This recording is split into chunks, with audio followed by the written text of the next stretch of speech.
semuanya, kembali lagi di podcast kelompok 2 kelas B batch 2 Latsar CPNS 2024.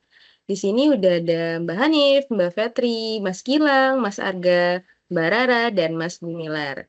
Pada kesempatan kali ini kita bakal bincang-bincang soal rencana aksi penerapan ASN dalam mendukung smart governance sesuai dengan perundang-undangan. Gak lupa di dalamnya menerapkan manajemen ASN dan smart ASN. Nah, Mbak Rara, boleh dong diceritain dikit kronologinya apa aja? Oke, terima kasih Mbak Aziz. Sebelumnya mungkin aku ceritain sedikit ya kronologinya, karena ternyata tuh sebagian dari kita tuh lagi menuju birokrasi yang smart ASN dan smart governance. Nah, Kementerian PU sendiri itu udah mulai menerapkan melalui absen digital, khususnya di aplikasi Bravo. Dan awalnya sistem ini tuh diharapkan untuk meningkatkan disiplin dan juga akurasi data serta transparansi kinerja pegawai. Tetapi ternyata dalam perjalanannya tuh muncul beberapa kendala, mulai dari error, terus juga ketemu adanya praktik titip absen, sampai dengan pegawai yang belum terbiasa dengan teknologi digital saat ini. Nah, kondisi ini yang mendorong kita untuk melakukan analisis sampai sejauh mana sih digitalisasi absensi ini tuh berpengaruh terhadap kinerja, sekaligus bagaimana strategi untuk mengoptimalkannya. Kurang lebih seperti itu, Mbak. Waduh, udah lengkap banget ya kronologinya. Nah, menurut Mbak Fetri, gimana sih penerapan manajemen ASN dan smart ASN berdasarkan isu yang udah dijabarkan sama Mbak Rara tadi? Aku tambahin ya terkait nilai manajemen ASN dan juga smart ASN, yang mana dari penjelasan Mbak Rara tadi kan bisa diketahui bahwa penerapan nilai manajemen ASN itu sangat penting, yang dimana fokus utama dari manajemen ASN sendiri kan memastikan setiap pegawai memiliki kompetensi dan juga kapasitas yang memadai untuk mendukung kinerja dari organisasi tersebut, yang artinya ketika ada kesenjangan kemampuan teknologi, organisasi perlu hadir untuk membina, melatih, serta memfasilitasi pegawainya agar bisa menyesuaikan diri dengan perubahan dengan perkembangan teknologi yang ada.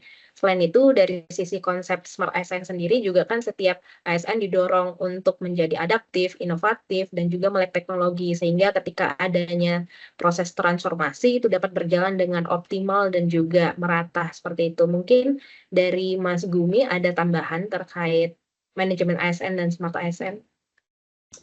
Iya, Mbak. Jadi sebenarnya Bravo ini hadir sebagai solusi untuk menciptakan sistem absensi yang transparan, terukur, dan terintegrasi ya. Dengan fiturnya itu fitur pelacakan waktu dan lokasi secara real time, aplikasi ini seharusnya mendukung prinsip akuntabilitas dalam manajemen kinerja ASN. Jadi kita tidak lagi bergantung pada tangan manual atau laporan lisan. Ini menjadi data yang objektif dan dapat dianalisis untuk peningkatan mutu pelayanan.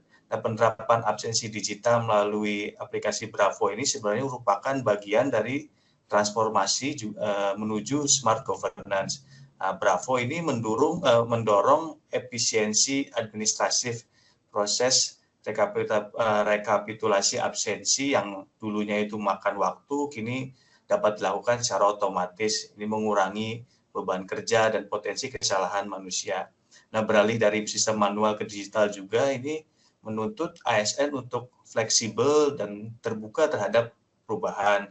Nah, ini Bravo ini seharusnya menjadi latihan nyata dalam membangun ketangguhan birokrasi menghadapi era disrupsi. Namun, penerapan Bravo ini tidak lepas dari tantangan.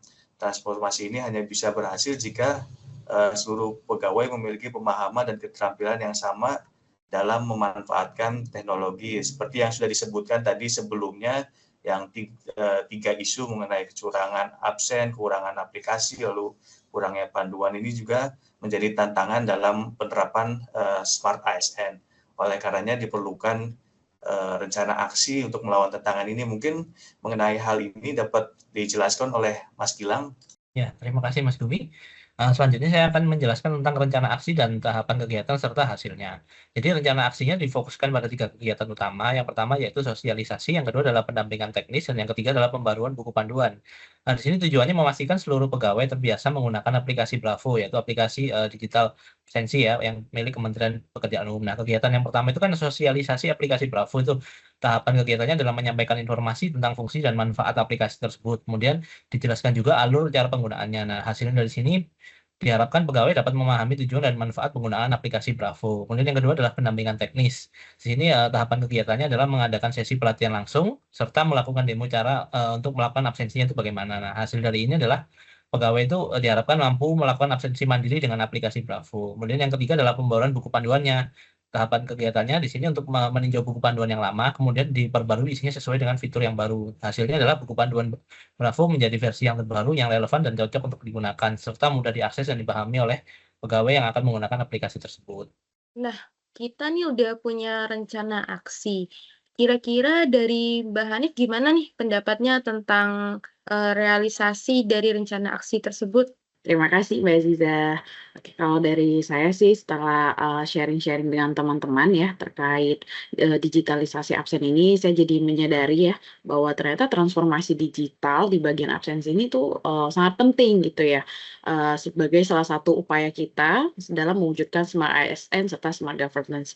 Karena kita tahu juga tadi dengan digital absensi ini atau sering kita kenal dengan Bravo itu untuk dapat meningkatkan kedisiplinan, transparansi serta akurasi data kehadiran.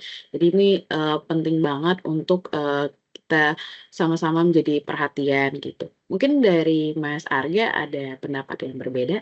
Oke, melanjutkan dari Mbak Hanif, keberhasilan digitalisasi bukan hanya ditentukan oleh teknologi, tapi juga perubahan mindset, sikap dan integritas kita. Artinya sebagai ASN, tidak hanya dituntut untuk hadir secara fisik, tapi juga menunjukkan kedisiplinan dan tanggung jawab dalam pekerjaan yang dilakukan. Dari saya itu aja sih, Mbak. Saya kembalikan ke Mbak Azi.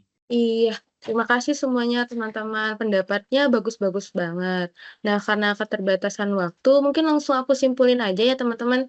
Kita udah nemuin isu digitalisasi absen yang susah untuk diakses. Nah, sebagai ASN, kita wajib menerapkan Smart ASN dengan rencana aksi yang udah dijabarkan oleh Mas Gilang tadi, seperti update mengenai user guide aplikasi Bravo, maupun mengikuti pelatihan-pelatihan terkait Bravo. Nah, sebagai refleksi, kita juga harus menerapkan disiplin pada diri sendiri.